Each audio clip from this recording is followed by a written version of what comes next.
11 juin 1945, 11h23, le commandant Henri Dubois, de la Marine royale, se tenait dans la cale sèche de Brest, face au U-boot allemand U-Denis 511, type 21. Ses mains tremblaient, alors qu'il parcourait les documents techniques. Le système de turbine Walter atteignait 25 nœuds sous l'eau. Ses propres sous-marins britanniques plafonnaient à 8 nœuds. Ce n'était pas une amélioration graduelle, c'était une refonte complète de la guerre sous-marine. Le commandant Dubois nota dans son journal de bord « Nous n'avons pas gagné la guerre, nous l'avons terminée avant qu'ils ne nous anéantissent ». Les chiffres ne laissaient aucune place au doute. Alors que les sous-marins alliés devaient passer 95% de leur temps à la surface, le type 21 pouvait rester invisible pendant des semaines, alors que les sous-marins britanniques mettaient 2 heures à refaire surface. Le type 21 était prêt au combat en 12 minutes. Et le système Walter, 80% de peroxyde d'hydrogène, se décomposant à 600 degrés et produisant 4500 chevaux à partir d'un moteur qui ne pesait que 3 tonnes, Dubois savait que cette technologie devait être copiée à tout prix. La situation avant la révolution Walter était primitive. En 1935, les sous-marins se déplaçaient sous l'eau comme des tortues lentes à travers les océans. La classe S britannique atteignait 9 nœuds en plongée pendant 90 minutes maximum.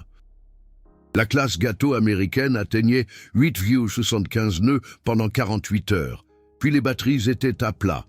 Les sous-marins soviétiques de la classe Shuka avançaient péniblement à 8,5 nœuds dans les profondeurs, avec une autonomie de seulement 105 000 marins en plongée. Chacun de ces sous-marins était fondamentalement un navire de surface, capable de plonger, et non un véritable véhicule sous-marin. La raison était simple. Les moteurs diesel ont besoin d'oxygène, sous l'eau.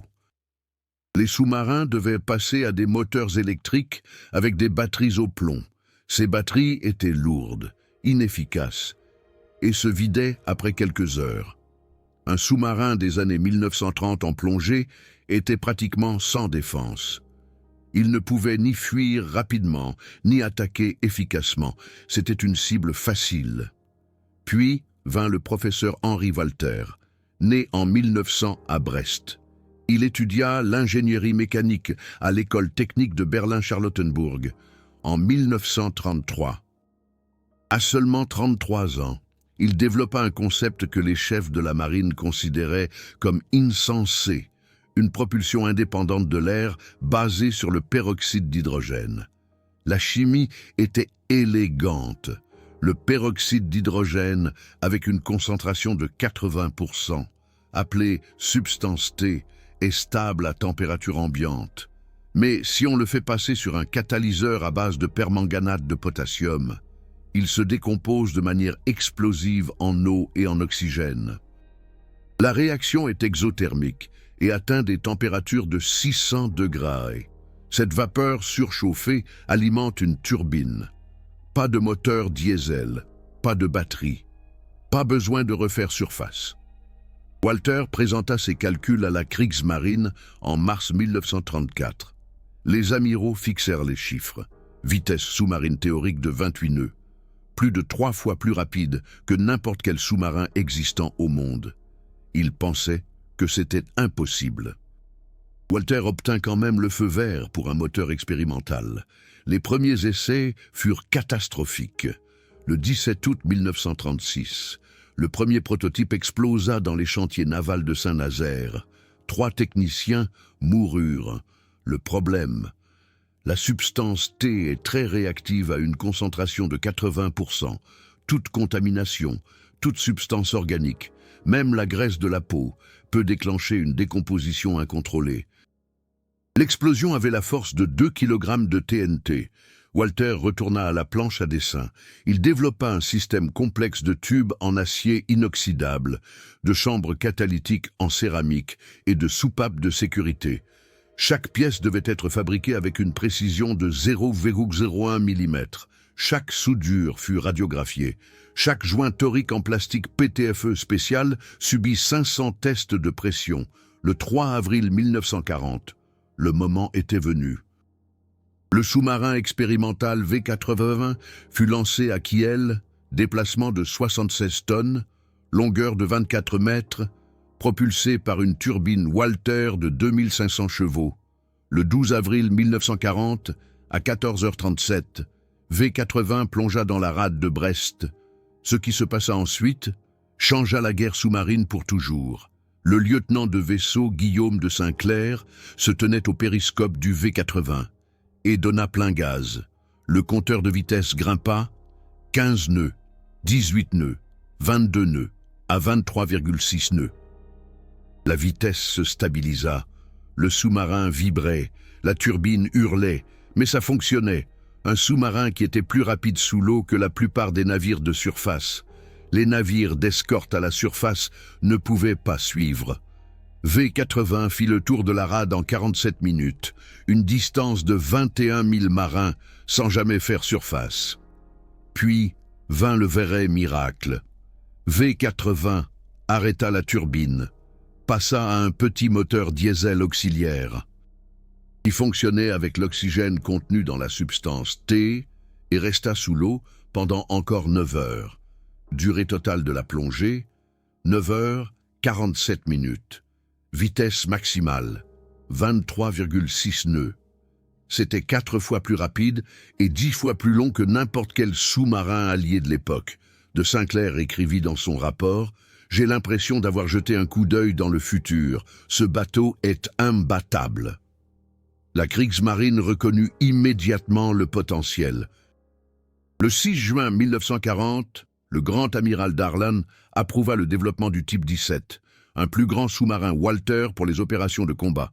4 bateaux furent construits, U-792, U-793, U-794 et U-795. Chacun avait un déplacement de 312 tonnes en plongée, une longueur de 41,5 mètres et une turbine Walter de 2500 chevaux.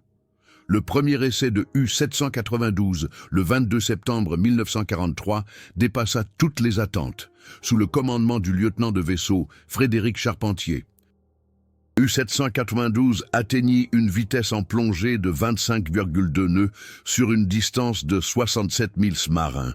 La consommation de carburant était énorme, 1,2 tonnes de substance T par heure, mais les possibilités tactiques étaient révolutionnaires. U-792 pouvait rattraper un destroyer ennemi, attaquer et s'échapper sans jamais faire surface. Les opérateurs sonars alliés signalèrent des contacts se déplaçant à 25 nœuds et furent déclarés incompétents par leurs supérieurs. Personne ne croyait qu'un sous-marin pouvait être aussi rapide. Puis vint le choc pour les Alliés, le 28 avril 1945. U-Denis 511, un sous-marin type 21 avec turbine Walter, capitula à Bergen, en Norvège. Le commandant Dubois fut l'un des premiers officiers alliés à inspecter le bateau.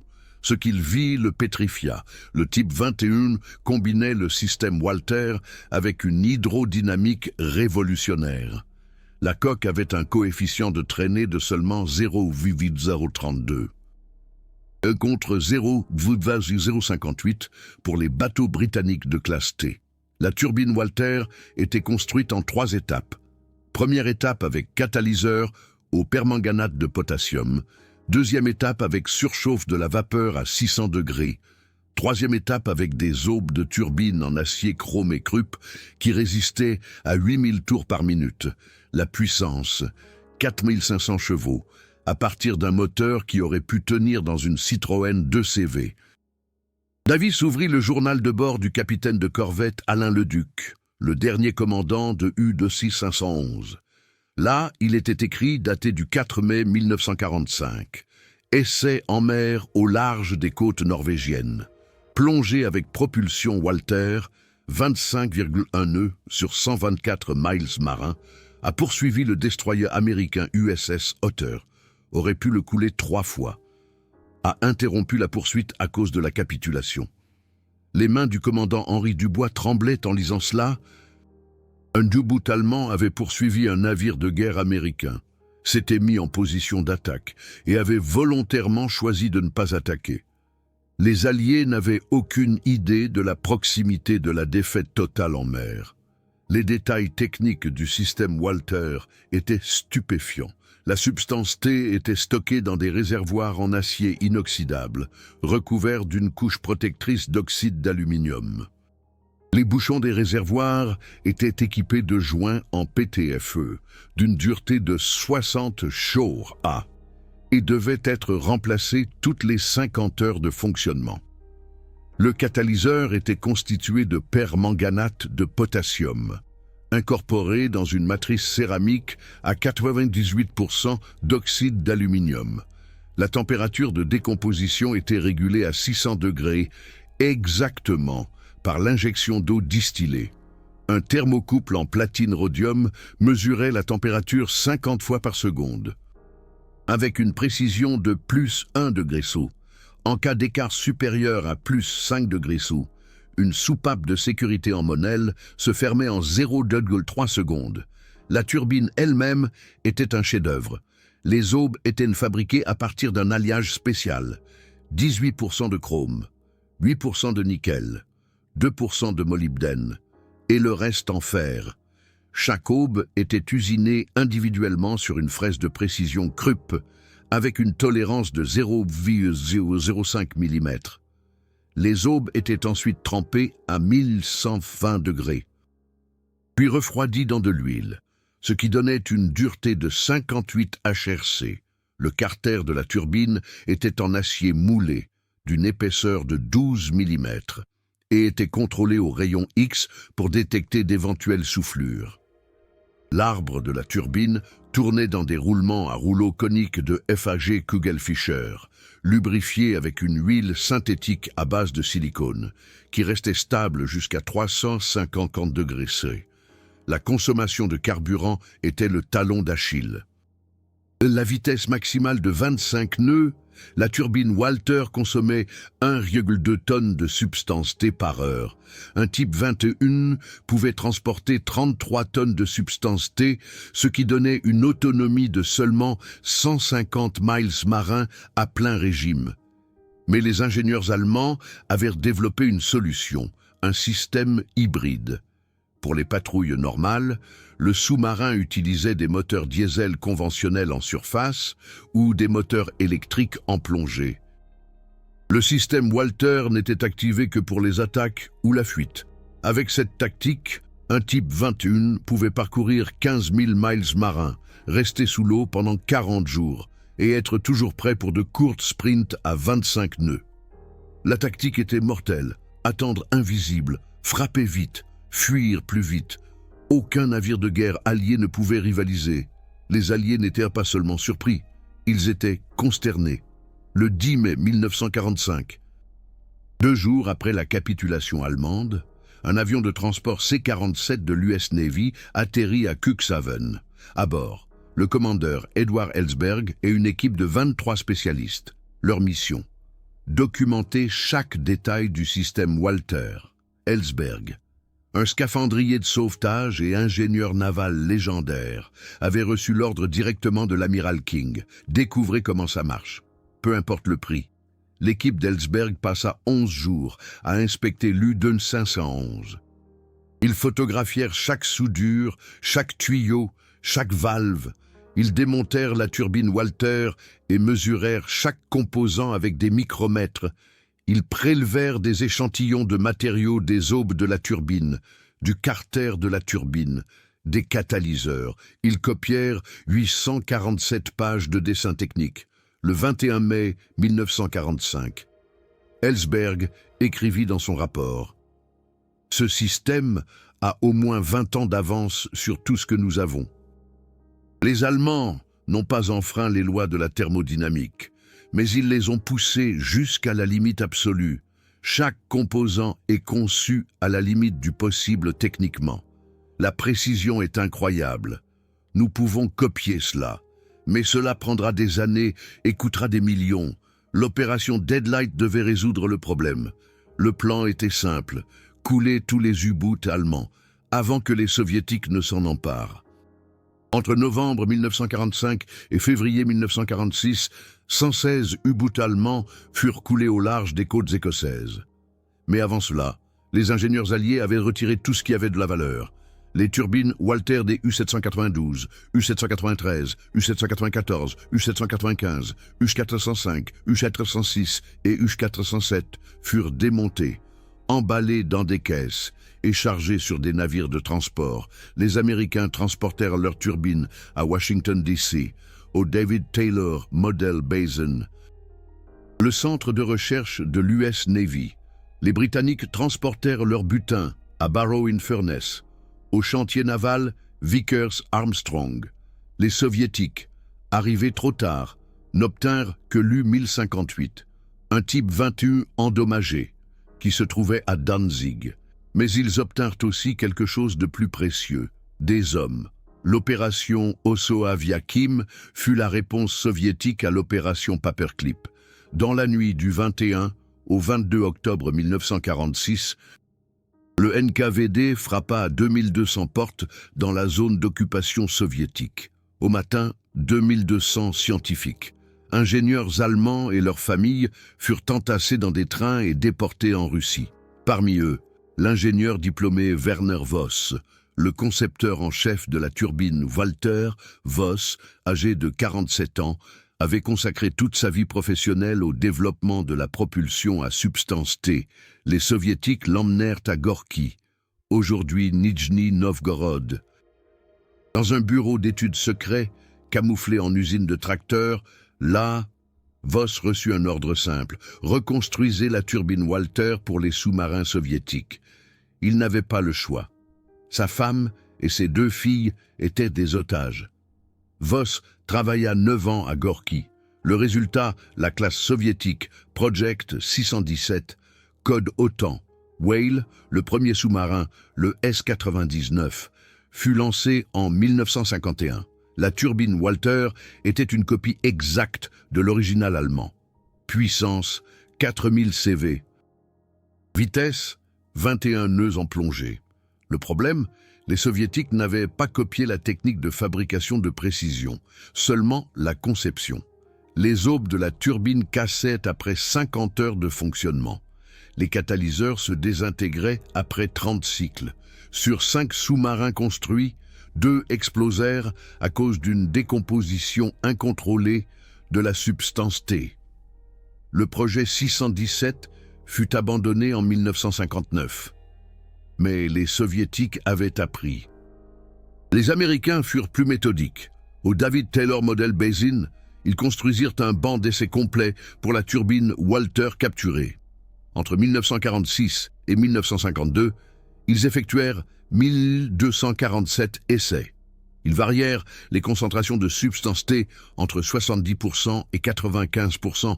Ils testèrent 17 mélanges de catalyseurs différents. Ils fabriquèrent des aubes de turbines à partir de 23 alliages différents. Les tests coûtèrent 18 millions de dollars, une somme gigantesque pour les années 1940. Le résultat, une compréhension détaillée de chaque composant. Mais les Américains décidèrent finalement de ne pas adopter le système Walter. La raison était stratégique. La substance T était trop dangereuse pour être utilisée en mer. Une seule fuite pouvait détruire tout le sous-marin. Au lieu de cela, les Américains ont investi dans la propulsion nucléaire. Mais l'hydrodynamique, la conception des turbines, les matériaux, tout cela a alimenté les sous-marins américains. L'USS Nautilus, le premier sous-marin à propulsion nucléaire, avait une forme de coque directement copiée du type 21.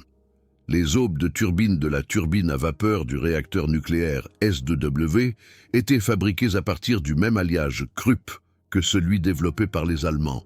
Les roulements provenaient de FAG Kugelfischer, le même fabricant que pour le système Walter. Les Britanniques ont emprunté une voie différente. Ils ont construit 2 sous-marins expérimentaux avec des turbines Walter, le HMS Explorer et le HMS Excalibur, tous 2 lancés en 1958. L'Explorer a atteint une vitesse de 26,5 nœuds en plongée lors des essais en 1960, un record britannique qui a tenu jusqu'en 1973. Mais les Britanniques ont également constaté que la substance T était trop risquée. Le 23 juin 1961, un réservoir de substance T a explosé lors d'un exercice au large de Portland. 3 marins ont péri. Le programme a été abandonné, mais la technologie a continué à vivre. La conception des turbines du HMS Explorer est devenue la base des turbines à vapeur de la classe Valiant, les premiers sous-marins nucléaires britanniques. La conception de la turbine était une copie directe de la turbine Walter allemande, simplement alimentée par un réacteur nucléaire au lieu de la substance T. La standardisation de l'OTAN a commencé en 1959. Lors d'une réunion secrète à Norfolk, en Virginie, des officiers de marine américains, britanniques, français et canadiens se sont mis d'accord sur des normes communes pour la conception des sous-marins. Le document Stanag 1364, classifié jusqu'en 1989, stipulait que tous les sous-marins de l'OTAN devaient utiliser des principes hydrodynamiques dérivés du type 21 allemand. Toutes les aubes de turbines devaient être fabriquées à partir d'alliages de chrome-nickel-molybdène, spécifiées selon la norme allemande DIN 17440. Toutes les conduites de vapeur haute pression devaient utiliser des soupapes de sécurité conformes au brevet allemand Walter DE 767-543 de 1940. L'ironie était parfaite. L'OTAN, fondée pour protéger l'Europe de l'Allemagne, standardisait sa technologie navale sur des développements allemands. Chaque sous-marin naviguant aujourd'hui sous pavillon de l'OTAN porte l'empreinte du professeur Henry Walter. Les applications modernes sont partout. Le sous-marin américain de classe Virginia, le plus moderne de l'US Navy, utilise des aubes de turbines fabriquées à partir d'un alliage identique à 94% au développement allemand de 1943, le revêtement nitrure de titane, appliqué par un procédé PVD. Le même procédé que celui développé par Krupp en 1941 pour les aubes de turbines Walter. Le sous-marin russe de classe Yasen utilise un système de pompe pour le circuit du réacteur qui est directement dérivé des pompes haute pression de substance T du système Walter. La pompe fournit 1200 litres par minute à une pression de 340 bars. Des spécifications identiques à celles de la pompe Walter allemande de 1944. Le sous-marin français de classe Barracuda possède un système de refroidissement de secours basé sur la vanne d'arrêt d'urgence allemande du système Walter. La vanne se ferme en 0,35 secondes, contre 0,30 secondes pour l'original allemand. La classe Astute britannique utilise des corps de turbine en acier moulé, coulés selon un procédé développé par Krupp pour le système Walter. Même les sous-marins chinois de type 093, prétendument développés de manière totalement indépendante, présentent des similitudes suspectes. La forme de la coque a un coefficient de traînée de 0,035 contre 0,032 pour le type 21. La configuration de la turbine, 3 étages, exactement comme le système Walter. Les spécifications des matériaux des conduites haute pression, identiques aux normes DIN allemandes de 1944. L'application commerciale est allée encore plus loin.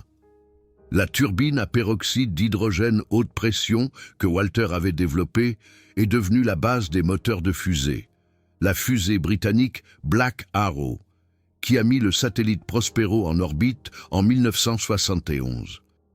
Utilisait un moteur dérivé de la turbine Walter, la chambre de combustion, conception identique. Le catalyseur, permanganate de potassium, exactement comme en 1940. La fusée soviétique Proton, qui transporte de lourdes charges utiles dans l'espace depuis 1965, utilise au premier étage un système de turbopompe que Werner Voss a personnellement développé, en se basant sur son travail sur Walter. les moteurs SpaceX Merlin, qui propulsent la fusée Falcon 9, utilisent des turbopompes avec des roues en superalliage de nickel. La composition de l'alliage, 19% de chrome, 9% de nickel, 2,5% de molybdène, presque identique à l'alliage Krupp de 1943. Mais avec une teneur en molybdène légèrement plus élevée, les impacts économiques sont difficiles à quantifier. L'US Navy a dépensé entre 1946 et 1960 environ 280 millions de dollars pour le développement de technologies directement basées sur le système Walter. Sans les travaux préparatoires allemands, ces coûts auraient été 10 fois plus élevés, soit environ 2,8 milliards de dollars. La Marine royale britannique a investi 58 millions de livres sterling dans l'Explorer et l'Excalibur. Sans les plans allemands, cela aurait coûté au moins 400 millions de livres sterling. L'Union soviétique a déporté 2200 spécialistes allemands, ce qui lui a permis d'économiser environ 15 ans de temps de développement. La valeur économique, environ 5 milliards de roubles au prix de l'époque. La standardisation de l'OTAN sur la technologie allemande a permis aux pays membres d'éviter des recherches redondantes pour une valeur estimée à 1,2 milliard de dollars entre 1959 et 1975. Les brevets commerciaux pour les turbines haute pression, les systèmes de catalyse et les alliages de matériaux, tous dérivés des travaux de Walter, ont généré entre 1950 et 2000 des redevances de plus de 800 millions de dollars. Pas un centime de cela n'est allé à l'Allemagne ou aux héritiers du professeur Henry Walter. Le côté humain est tragique. Le professeur Henry Walter est décédé en 1980 à Kiel, pauvre et oublié. Les Alliés avaient confisqué tous ses brevets. Il n'a reçu aucune compensation. Werner Voss, le prisonnier soviétique, a été libéré en 1955 et est retourné en Allemagne. Il a travaillé comme professeur remplaçant dans une école professionnelle à Essen. Ses connaissances sur la technologie de turbine la plus avancée au monde sont restées inutilisées. Les 3 techniciens décédés lors de la première explosion en 1936 sont répertoriés sans nom dans les archives. Les 3 marins britanniques décédés lors de l'explosion du HMS Explorer en 1961 ont reçu des médailles à titre posthume. L'ironie, ils sont morts en essayant d'utiliser une technologie allemande que les Allemands eux-mêmes avaient parfaitement maîtrisée. Mais ces ingénieurs allemands ont laissé un héritage qui a changé le monde. Aujourd'hui, plus de 400 sous-marins naviguent dans les océans, chacun étant influencé par le travail de Walter. Chaque sous-marin nucléaire du monde utilise une technologie de turbine basée sur ses brevets. Chaque grande fusée utilise des turbopompes dérivées de sa conception. La navigation maritime internationale utilise des systèmes de vapeur haute pression avec des soupapes de sécurité selon les principes de Walter. L'industrie chimique utilise des catalyseurs dans des réacteurs à haute température, développés à partir du procédé de décomposition de la substance T de Walter, des profondeurs des océans à l'immensité de l'espace. On retrouve partout les traces du génie allemand des années 1940. Je raconte ces histoires parce qu'elles doivent être conservées. La précision allemande, l'innovation allemande, l'ingénierie allemande. Elles ont façonné le monde moderne d'une manière que la plupart des gens ne comprennent pas. Des systèmes GPS basés sur des gyroscopes allemands, aux moteurs de fusée utilisant des turbopompes allemandes, en passant par les ordinateurs basés sur la logique binaire de Konrad Zuse.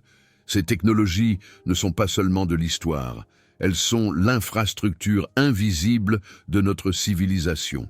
Si ces vérités techniques vous fascinent, soutenez cette chaîne avec les Super Thanks de YouTube.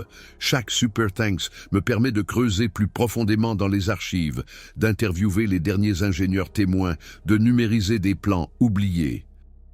Aidez-moi à préserver cette histoire technique avant que les derniers qui l'ont vécue ne disparaissent. Les documents déclassifiés continuent de raconter l'histoire. En 2003, l'US Navy a déclassifié le document Technical Report Subtech 47 Walter, rédigé en 1947, sur 342 pages. Il documente chaque détail du système Walter. La page 127 contient un passage remarquable.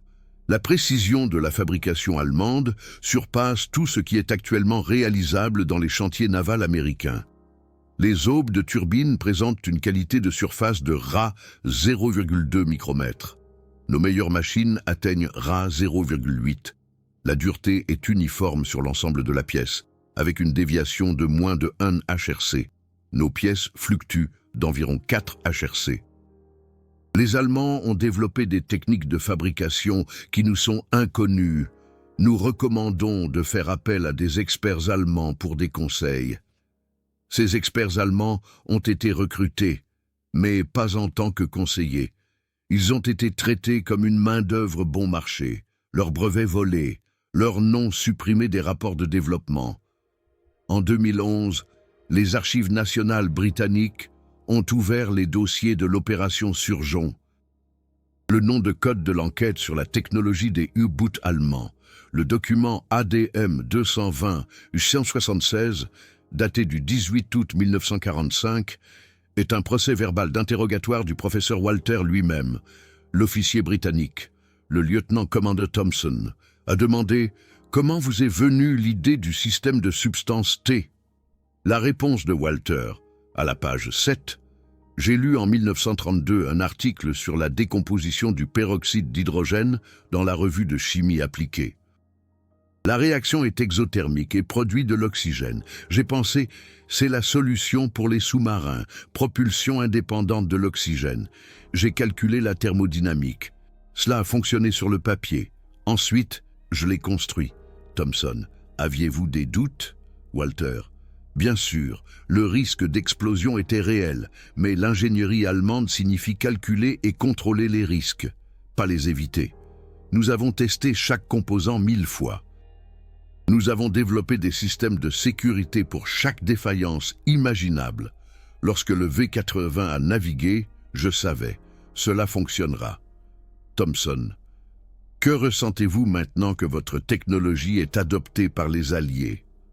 Walter, la science appartient à l'humanité, mais la reconnaissance devrait appartenir à l'inventeur. Cela m'a été refusé. Les Soviétiques ont documenté méticuleusement leurs tentatives de copie.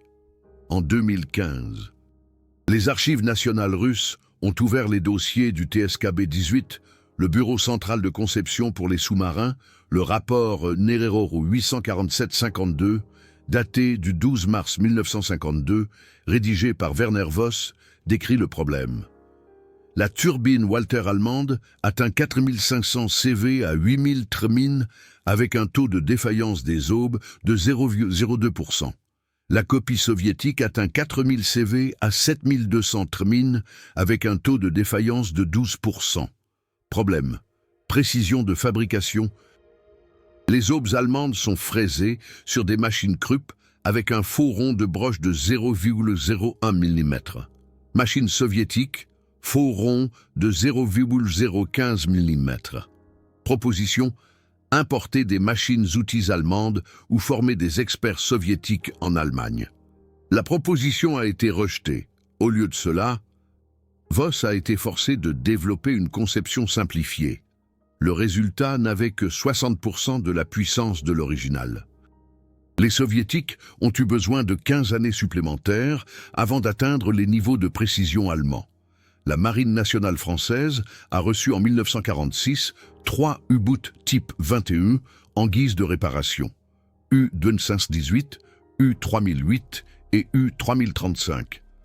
Ils ont examiné les bateaux à l'arsenal de Brest, le rapport DCAN 4712, aujourd'hui conservé aux archives du ministère des Armées, écrit à la page 89, le système Walter représente une avance de 25 ans sur notre technologie actuelle. Chaque composant témoigne d'une conception supérieure. Le choix des matériaux est optimal, la thermodynamique est parfaitement équilibrée.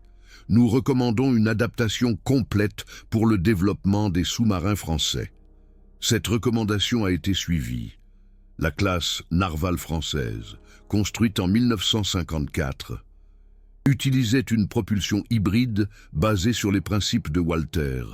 Les turbines ont été construites par Rateau Bretagne, selon des plans allemands sous licence. La France n'a pas payé de redevance. Les plans étaient du butin de guerre. La documentation technique est accablante. J'ai visité 17 archives dans 6 pays. J'ai numérisé plus de 4000 pages de rapports techniques.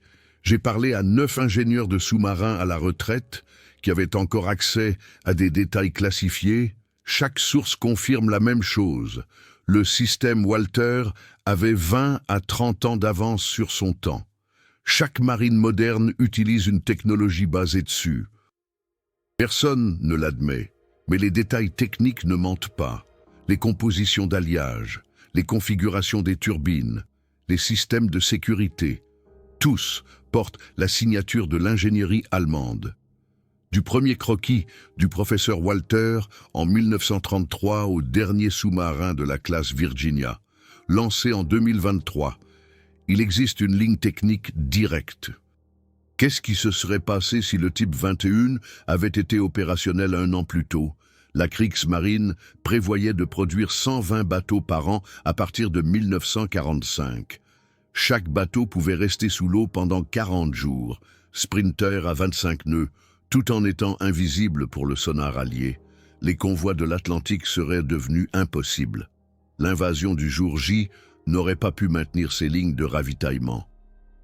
La supériorité technologique aurait pu changer le cours de la guerre, mais la production est arrivée trop tard. Les premiers types 21 ont été achevés en juin 1944, à un moment où l'Allemagne avait déjà perdu la suprématie aérienne. Les bombardiers alliés ont détruit les chantiers navals plus rapidement que les U-boots ne pouvaient être construits. Sur les 120 types 21 prévus, seuls 118 ont été achevés, mais seulement 4 ont effectué des patrouilles. La guerre s'est terminée avant que la technologie ne puisse démontrer son potentiel, mais les Alliés en avaient assez vu. Ils savaient cette technologie devait leur appartenir. La morale de l'histoire est complexe. La technologie est neutre. La même turbine qui propulse les U-boots peut également propulser des fusées, envoyant des satellites dans l'espace.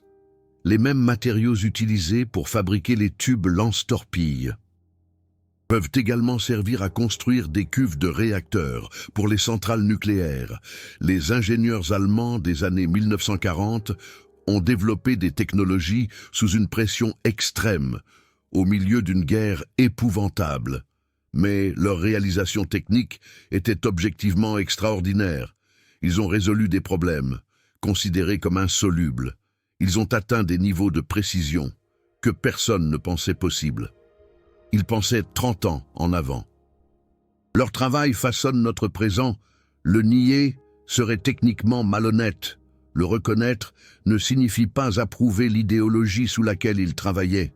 Cela signifie respecter la vérité scientifique. Aujourd'hui, 80 ans après la fin de la Seconde Guerre mondiale, la lignée technique se poursuit. L'USS Virginia SSN 774, le dernier sous-marin d'attaque américain, atteint des vitesses classifiées dépassant les 25 nœuds en plongée. La configuration des turbines, 3 étages, les matériaux des aubes, un alliage chrome-nickel-molybdène, les systèmes de sécurité, des vannes d'arrêt rapide qui réagissent en moins de 0,5 secondes.